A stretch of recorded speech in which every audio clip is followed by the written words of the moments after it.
Hello friends, welcome to the MPS academy. I hope आप सभी अच्छे होंगे, पढ़ाई कर रहे होंगे, घर पे सेफ होंगे।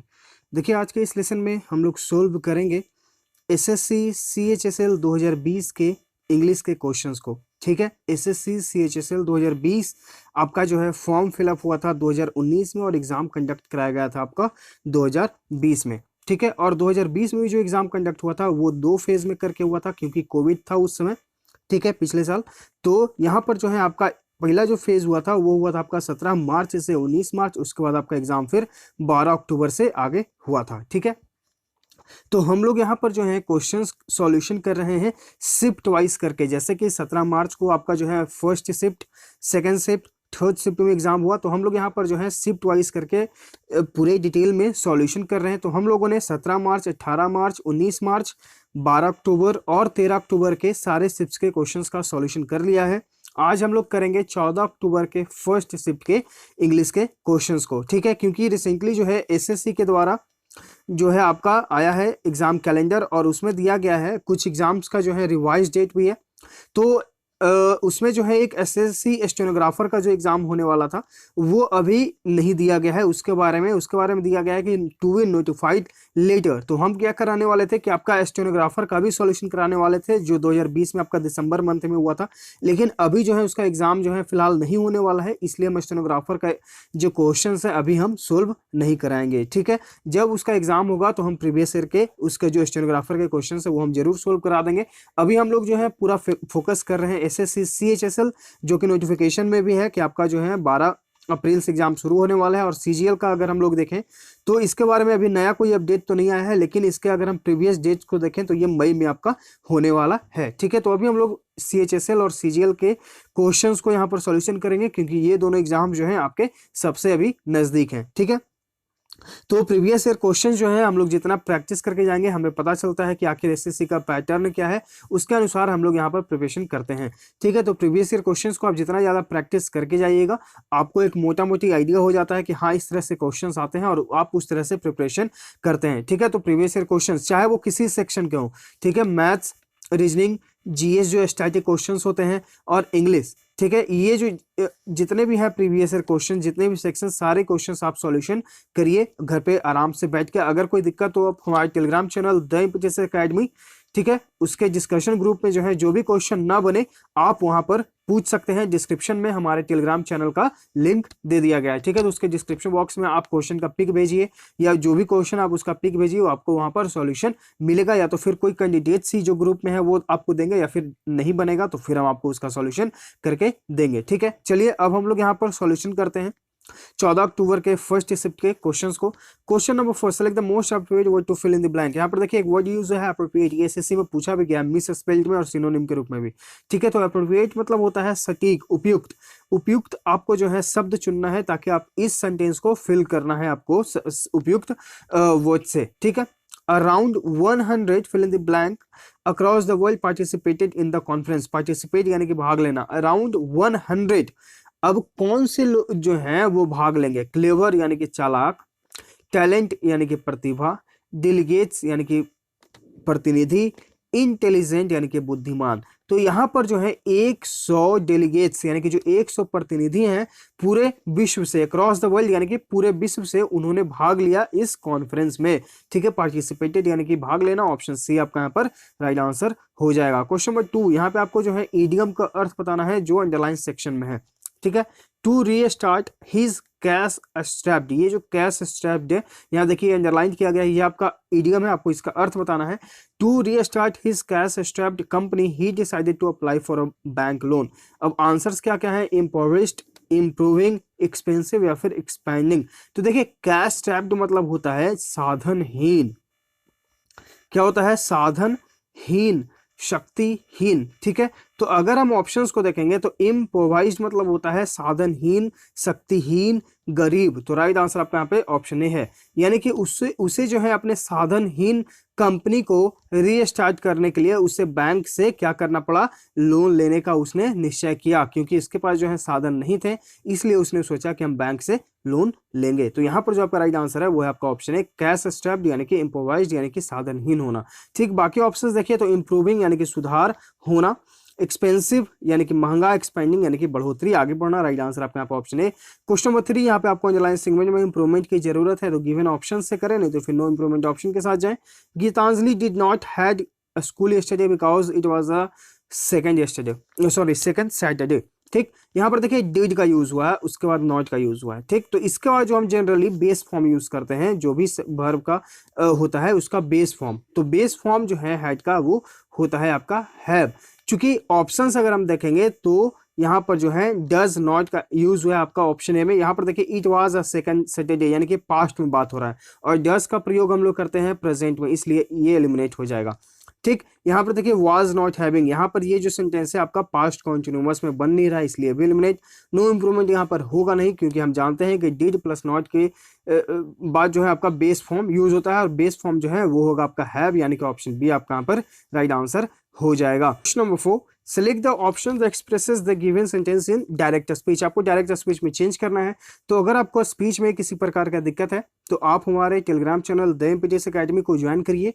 उसके सर्च आइकन में सर्च करिए नारेशन, NARRATION, नारेशन। इस नाम से आपको एक PDF मिलेगा, उस PDF को पढ़ लीजिए। आप डायरेक्ट इनडायरेक्ट स्पीच या फिर जिसे हम लोग नारेशन भी बोलते हैं, आपको हर प्रकार के जो है क्वेश्चंस वहां पर बताए गए हैं पूरे डिटेल में उस PDF में।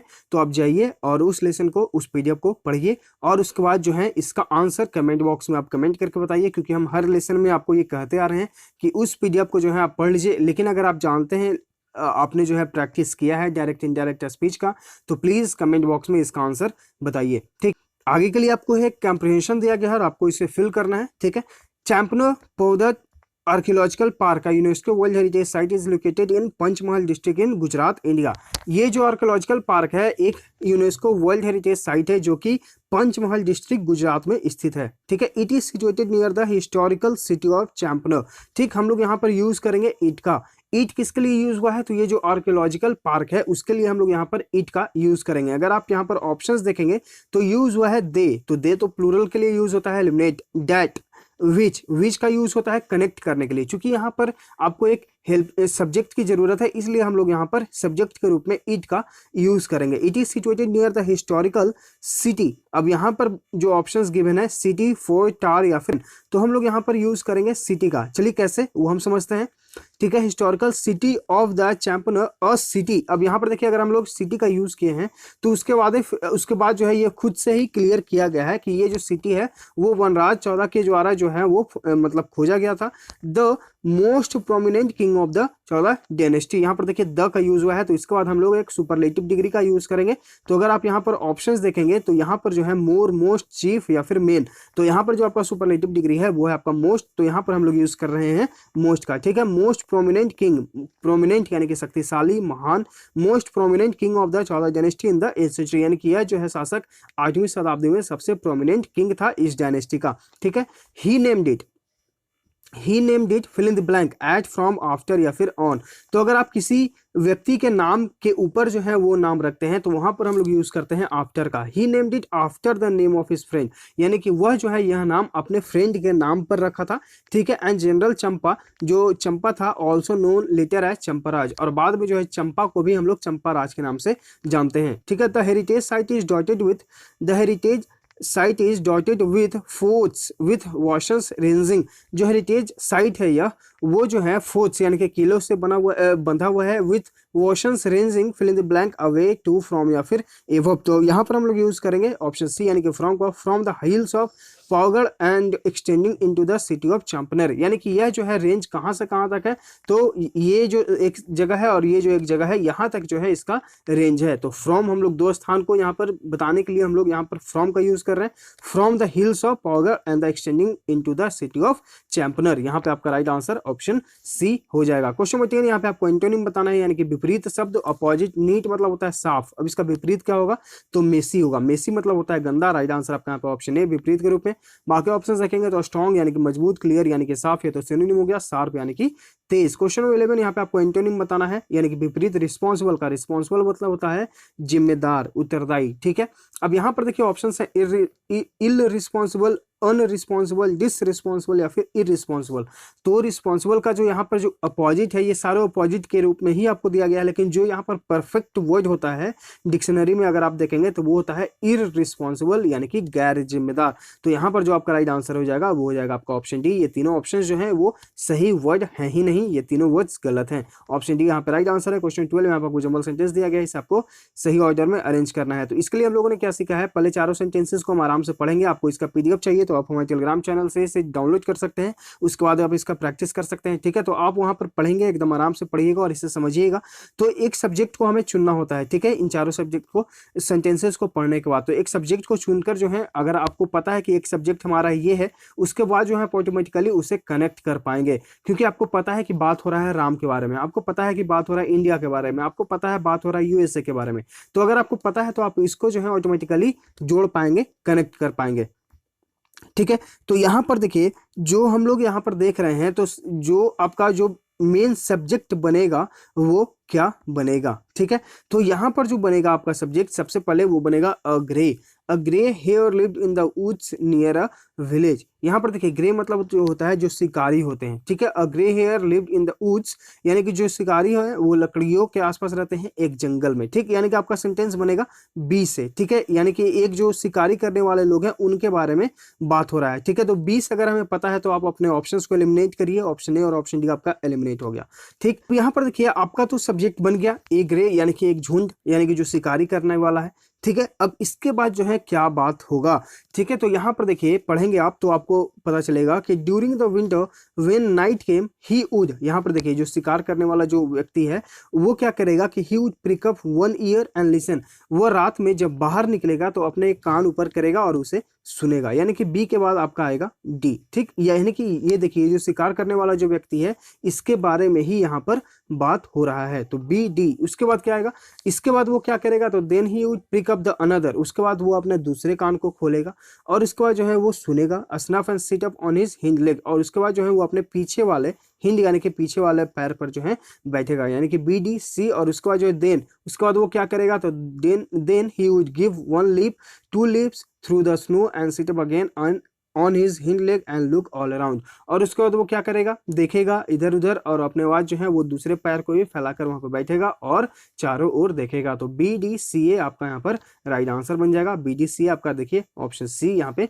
राइट आंसर है। तो यहाँ पर जो सबसे इंपॉर्टेंट एस्पेक्ट्स आपके लिए वो है आपको एक सब्जेक्ट को चुनना। ठीक है, और ये आप कब कर पाएंगे, जब आप जो है इस पर प्रैक्टिस ज्यादा से ज्यादा करेंगे, क्योंकि अचानक से एग्जाम में आपका नहीं बनने वाला है। ठीक है, तो इस पर आप ज्यादा से ज्यादा प्रैक्टिस करिए। क्वेश्चन नंबर 13 यहाँ पे आपको डब्ल्यूएस का अर्थ होता है ना, act of giving up the throne, मतलब कि आपने जो है अपनी गद्दी को त्याग दिया, उसे क्या कहते हैं, ऑप्शन देखते हैं। अबैंडनमेंट, इसका मतलब होता है त्यागना।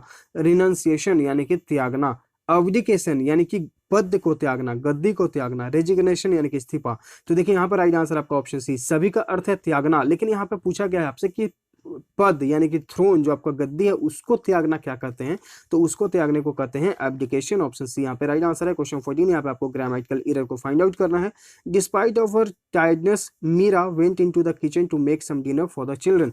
डिस्पाइट ऑफ, डिस्पाइट एक वर्ड है नेगेटिव, और इसके साथ जो है हम लोग कभी भी ऑफ का यूज नहीं करते हैं। पॉजिटिव में इसका जो बनता है वो बनता है इन स्पाइट ऑफ। ठीक है, इन स्पाइट ऑफ, और डिस्पाइट के साथ हम लोग ऑफ का यूज नहीं करते हैं, एरर हो जाएगा आपका ऑप्शन डी में। यहाँ पर से आपको ऑफ को रिमूव करना होगा। क्वेश्चन 15 यहाँ पे आपको फिल इन द ब्लैंक करना है। According to experts some sectors remain fill in the blank during these difficult times including banking and financial services, FMCG and food and technology. तो क्या जो है सेक्टर जो वो क्या रहा, ऑप्शन देखते हैं। रिडंडेंट यानी कि अनावश्यक, व्यर्थ। रिपेंडेंट यानी कि पश्चाताप करना।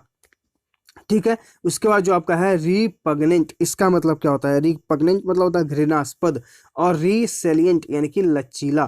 तो राइट आंसर जो है वो आपका यहाँ पर बन जाएगा ऑप्शन डी। ठीक है, according to experts some sectors remain resilient during this times. देखिए रिसेलिएंट का जो है दो अर्थ होता है, एक होता है आपका लचीला और एक होता है महत्वपूर्ण। ठीक है, तो अगर हम यहाँ पर महत्वपूर्ण के सेंस में अगर लेकर चलेंगे तो यहाँ पर हमारा राइट आंसर ऑप्शन डी ही होगा। ऐसे हम सब वर्ड्स का यहाँ पर अर्थ हम लोग देख लिए, तो यहाँ पर जो है सारे वर्ड्स जो है यहाँ पर कोई भी मैच नहीं कर रहे हैं। हम जाएंगे ऑप्शन डी यानी कि रिसेलिएंट यानी कि महत्वपूर्ण। कुछ सेक्टर जो है वो इस मुश्किल दौर के समय में भी हमारे लिए महत्वपूर्ण रहे, जैसे कि banking and financial services, FMCG and food and technology. Question number 16 यहाँ पे आपको OWS करते बताना है। Person who is blamed for something that someone else has done, यानी कि एक ऐसा व्यक्ति जो दूसरे के गलत कार्य को जो है फंस जाता है, यानी कि काम किया है गलत ए ने और फंस गया बी। ठीक है, तो यहाँ पर ऑप्शंस क्या क्या हैं? इनेमी यानी कि दुश्मन, कंपटीटर यानी कि प्रतिस्पर्धक यानी कि जो आपको मुकाबला देता है, स्केपगोट यानी कि बलि का बकरा बनना, ओपोनेंट यानी कि विरुद्ध। राइट आंसर आपके यहाँ पर ऑप्शन सी, यानी कि गलती किया ए ने और भुगता उसको बी ने, यानी कि वो बलि का बकरा बन गया। ऑप्शन सी यहाँ पे राइट आंसर है। क्वेश्चन नंबर 17 यहाँ पे आपको करेक्ट स्पेलिंग को चूज करना है। तो यहाँ पर देखिए ऑप्शन ए आपका है वेल्थ यानी कि धन, ये आपका जो है रॉन्ग स्पेल्ड है। विम्पो WHIMPER, विम्पो मतलब क्या होता है? इसका मतलब होता है बच्चे ऐसा रोना, ये भी आपका रॉन्ग स्पेल्ड है। विजडम WISDOM, विजडम यानी कि बुद्धिमानी, ये भी आपका रॉन्ग स्पेल्ड है। विटनेस यानी कि गवाह, करेक्ट स्पेल्ड आपका यहाँ पे ऑप्शन डी हो जाएगा। क्वेश्चन 18 यहाँ पे आपको ग्रामेटिकल एरर को फाइंड आउट करना है। Yesterday I searched in every my cupboard for the shirt and I could not find. ठीक, यहाँ पर देखिए yesterday I searched in my every cupboard, अगर ये सेंटेंस को लिखें, इन माई मेरे हर कपबोर्ड में मैंने जो है शर्ट को देखा लेकिन मैं वो खोज नहीं पाया। जबकि ये जो सेंटेंस दिया गया है यहाँ लिखा गया कि मेरे कपबोर्ड को, तो यहाँ पर जो है इसका एक एप्रोप्रिएट अर्थ नहीं बन रहा। अगर हम माई और एवरी को इंटरचेंज करें, ठीक है, तो हमारा जो सेंटेंस बनेगा yesterday I searched in my every cupboard, यानी कि मेरे हर कपबोर्ड को में जो है मैंने शर्ट को ढूंढा लेकिन मैं उसे खोज नहीं सका। तो एरर है वो आपका ऑप्शन डी में। यहाँ पर जो है माई और एवरी को इंटरचेंज करिए, यानी कि माई की जगह एवरी और एवरी की जगह आप माई को रखिएगा, तो आपका सेंटेंस यहाँ पे सही हो जाएगा। क्वेश्चन 19 यहाँ पे आपको जंबल सेंटेंस दिया गया है, या आप इसका आंसर बताइए कमेंट बॉक्स में। क्वेश्चन 20 यहाँ पे आपको इम्प्रूवमेंट की जरूरत है तो करें, नहीं तो फिर नो इम्प्रूवमेंट ऑप्शन के साथ जाएं। The firing of the missile not only killed innocent persons and also created political furore. Furore मतलब होता है क्रोध, गुस्सा। ठीक है, तो यहाँ पर देखिए नॉट ओनली हम लोगों ने सीखा है, नॉट ओनली और बट ऑल्सो का यूज करना है। ठीक, यहाँ पर देखिए नॉट ओनली का यूज और उसके बाद हम लोगों ने सीखा है बट ऑल्सो का यूज करना, ये हम लोग ग्रामेटिकल रूल्स में भी पढ़े हैं। ठीक है, तो अगर आपको ग्रामेटिकल रूल्स चाहिए जो एसएससी के एग्जाम या फिर वेरियस एग्जाम्स के लिए इंपॉर्टेंट है, तो आप डिस्क्रिप्शन बॉक्स में देखेंगे, वहां पे आपको मिलेगा बाबा ज्ञान ग्रामर रूल। ठीक है, तो उस प्लेलिस्ट में आपको सारे ग्रामेटिकल इंपॉर्टेंट रूल्स मिल जाएंगे, आप चाहें तो उन्हें फॉलो कर सकते हैं। ठीक है, तो नॉट ओनली और बट ऑल्सो का हमें प्रयोग करना होता है, तो not only and also eliminate. यहाँ पर देखिए ये गलत हो गया, नॉट ओनली बट ऑल्सो, यहाँ पे राइट आंसर आपके यहाँ पे ऑप्शन सी है। तो अगर आपको रूल्स याद है आप अपने ऑप्शंस को एलिमिनेट करेंगे और राइट आंसर पे आ जाएंगे। यहाँ देखिए नॉट ओनली बट ऑल्सो हमने बस यही देखा और हमारा राइट आंसर हो गया। ठीक है, बाकी ऑप्शन हमें पढ़ने मतलब कि बारे पूरे सेंटेंस को पढ़ने की जरूरत भी नहीं है, तो रूल्स याद है, आप आराम से अपने ऑप्शंस को तुरंत आ जाएंगे। क्वेश्चन 21 यहाँ पे आपको इडियम का अर्थ बताना है। पुल योरसेल्फ टुगेदर, इसका मतलब क्या होता है? इसका मतलब होता है to control your feelings and behave in a calm way, यानी कि आप अपने फीलिंग्स को कंट्रोल करते हैं और एक शांतिपूर्ण रूप में काम करते हैं। ठीक है, यूज अ रोप लैडर, यानी कि एक रस्सी को आप रस्सी की सीढ़ी को यूज करते हैं। रिगेन कंपोजर, यानी कि आप एकदम शांत रहते हैं। कंपोज यानी कि शांत रहना, ऑप्शन बी आपका यहाँ पर राइट आंसर है। बी फ्रेंडली विद एवरीवन, यानी कि आप हर किसी के साथ दोस्ताना रहते हैं, मतलब कि फ्रेंडली रहते हैं, अच्छे रिलेशन है। टॉक अबाउट फिटनेस, यानी कि आप फिटनेस के बारे में बात करते हैं, यहाँ पे राइट आंसर आपका ऑप्शन बी। क्वेश्चन 22 यहाँ पे आपको पैसिव वॉइस में चेंज करना है। सुजाता शेयर्ड योर रिजल्ट्स, यहाँ पर देखिए सुजाता आपका सब्जेक्ट है, शेयर्ड यानी कि वर्ब का सेकंड फॉर्म, ये आपके पास्ट में है, तो पास्ट में हम लोग वाज या वेयर प्लस वर्ब का थर्ड फॉर्म यूज करेंगे। तो ऑप्शंस देखिए आर, बीइंग, एलिमिनेट, यहाँ देखिए वेयर प्लस वर्ब का थर्ड फॉर्म, यहाँ पर देखिए ये आपका यहाँ पर सेंटेंस सही ही नहीं है, यहाँ पर देखिए कैन बी का यूज, तो ये भी एलिमिनेट, राइट आंसर आपका यहाँ पे ऑप्शन बी है। तो यहाँ पर देखिए आप अपने ऑप्शंस को एलिमिनेट करेंगे और राइट आंसर पे आ जाएंगे। तो अगर आपको वॉइस या फिर टेंस में किसी प्रकार का दिक्कत है तो आप हमारे डिस्क्रिप्शन बॉक्स में या फिर प्लेलिस्ट सेक्शन में जाकर आप देखेंगे, वहां पे आपको मिलेगा एसएससी 45 डेज प्लेस। तो इस प्लेलिस्ट में आपको टेंस और वॉइस साथ साथ में बताया गया है, आप चाहें तो टेंस और वॉइस के लिए इस प्लेलिस्ट को फॉलो कर सकते हैं। क्वेश्चन 23 अब आपको सिनोनिम बताना है ऑरा का। ऑरा मतलब क्या होता है? ऑरा मतलब होता है एक बहुत ही अच्छा वातावरण, ठीक है, प्रभामंडल जिसे हम लोग बोलते हैं। ठीक है, ऑप्शन देखते हैं। कलर यानी कि रंग, श्रिक, इसका मतलब क्या होता है? इसका मतलब होता है कि कट कट का आवाज होना, जैसे कि चीखने का आवाज, ठीक है। नॉइज यानी कि शोरगुल, हेलो यानी कि प्रभामंडल, एक बहुत ही अच्छा वातावरण। राइट आंसर आपका यहाँ पे ऑप्शन डी हो जाएगा। ऑरा मीन्स हम लोग इसे जनरली जो है पॉजिटिव वे में यूज करते हैं, मतलब कि एक पॉजिटिव इन्वायरमेंट आपके आसपास होता है, उसे हम लोग ऑरा बोलते हैं। क्वेश्चन 24, यहाँ पे आपको इनकरेक्ट स्पेलिंग को चूज करना है। तो यहाँ पर जो एक वर्ड लिखा गया है ऑप्शन ए, वो लिखा गया है टिमुलेटस, TUMULTUOUS, ठीक है। ये वर्ड हम लोगों ने प्रीवियस लेसन में भी देखा है। इसका मतलब होता है उतार चढ़ाव वाला। आई थिंक ये कल के लेसन में ही आया था ये वर्ड, ठीक है। उतार चढ़ाव भरा। ऑप्शन ए आपका यहाँ पर राइट आंसर है, ये आपका रॉन्ग स्पेल्ड है। बाकी ऑप्शंस आपके जो है यहाँ पे करेक्ट हैं। बेलिजरेंट यानी कि युद्धरत, जिसे हम लोग लड़ाकू बोलते हैं। फार्मास्यूटिकल यानी कि दवा से संबंधित। ट्रॉज, इसका मतलब क्या होता है? इसका मतलब दुल्हन का साज सामान। राइट आंसर आपका यहाँ पे ऑप्शन है। क्वेश्चन 25 में आपको सिनोनिम यानी कि प्रवाची शब्द बताना है। मैंजिबल का इसका मतलब क्या होता है? इसका मतलब होता है जबड़ा, ठीक है। ऑप्शंस देखते हैं। जॉ, जॉ मतलब भी होता है जबड़ा, तो सिनोनिम आपका राइट आंसर यहाँ पे ऑप्शन है ह्यूमन यानी कि मानव। ग्लोरी यानी कि महिमा। प्रेज यानी कि प्रशंसा करना। राइट आंसर आपका यहाँ पे ऑप्शन ए हो जाएगा, ठीक है। और आपको जो है हमारे टेलीग्राम चैनल पे इस प्रकार के डेली जो है सिनोनिम्स और एंटोनिम्स एमबी पब्लिकेशन बुक्स दिए जा रहे हैं, तो आप हमारे टेलीग्राम चैनल को ज्वाइन करके इन पीडीएफ्स को फ्री पा सकते हैं और इन्हें याद कर सकते हैं। सारे एग्जाम्स के पॉइंट ऑफ व्यू से इंपॉर्टेंट है। एमबी पब्लिकेशन में जितने भी वर्ड्स हैं इंपॉर्टेंट, सारे आपको यहाँ पर दिए जा रहे हैं। हर दिन हम लोग यहाँ पर याद कर रहे हैं, ठीक है। तो ये है पूरे डिटेल में क्वेश्चन नंबर 1 to 25 का सॉल्यूशन। आई होप आपको हर एक क्वेश्चन हर एक वर्ड समझ में आ गया होगा। तो लाइक करिए, शेयर करिए। अगर आप चैनल पर पहली बार विजिट कर रहे हैं तो चैनल को सब्सक्राइब भी कर लीजिएगा, ताकि आपके पास नोटिफिकेशन जाता रहे, आप अपडेट होते रहें। हम लोग मिलते हैं आगे के लेसन्स में। Thank you.